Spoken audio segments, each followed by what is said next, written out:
Garam yang mengalami hidrolisis dan sesuai dengan hasil uji lakmusnya adalah, jadi datanya adalah seperti ini. Nomor 1 itu ada MgCl2 dengan uji lakmus merah berubah jadi tetap merah dan lakmus biru tetap biru.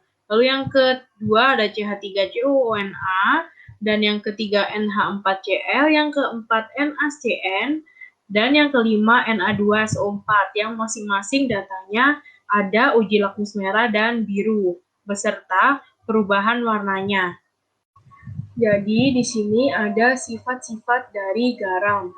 Nah, sifat-sifat dari garam ini yang pertama ada garam asam, di mana kalau dia asam itu adalah ada asam kuat yang bereaksi. Jadi kationnya itu berupa basa lemah dan anionnya asam kuat. Maka dia berupa garam asam yang pH-nya ini kurang dari 7. Lalu yang kedua ada garam yang bersifat basa, di mana kationnya itu adalah basa kuat dan anionnya berupa asam lemah. pH-nya itu lebih dari 7. Lalu ada garam netral, yang kation dan anionnya itu adalah basa kuat.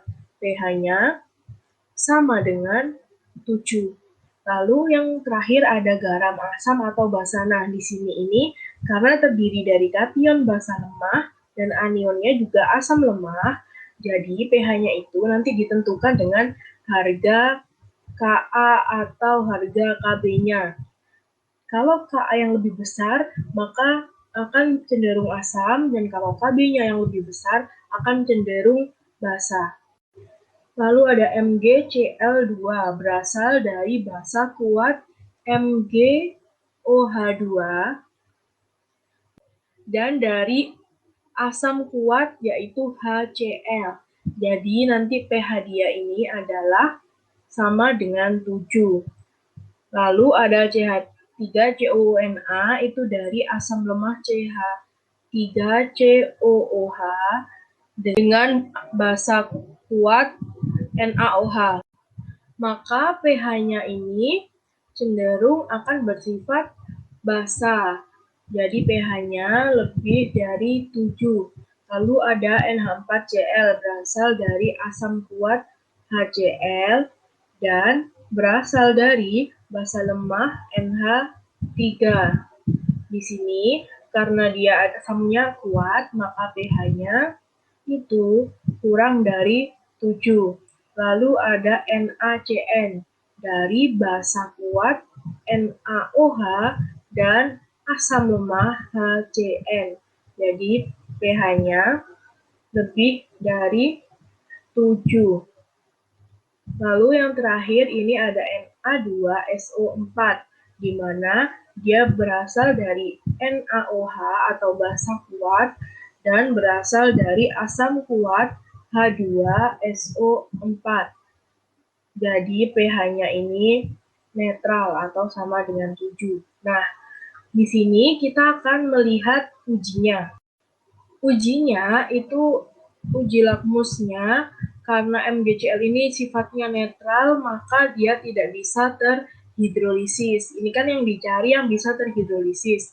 Sehingga yang nomor 1 ini tidak bisa karena sifatnya netral. Jadi pada uji lakmusnya tetap kalau merah jadi merah dan biru jadi biru. Lalu CH3COONA ini bersifat basa. Jadi kalau diuji lakmus merah maka dia menjadi biru, dan kalau diuji biru maka tetap biru dan dia bisa terhidrolisis. Lalu NH4Cl ini kan dari asam kuat dan basa lemah, maka cenderung ke asam.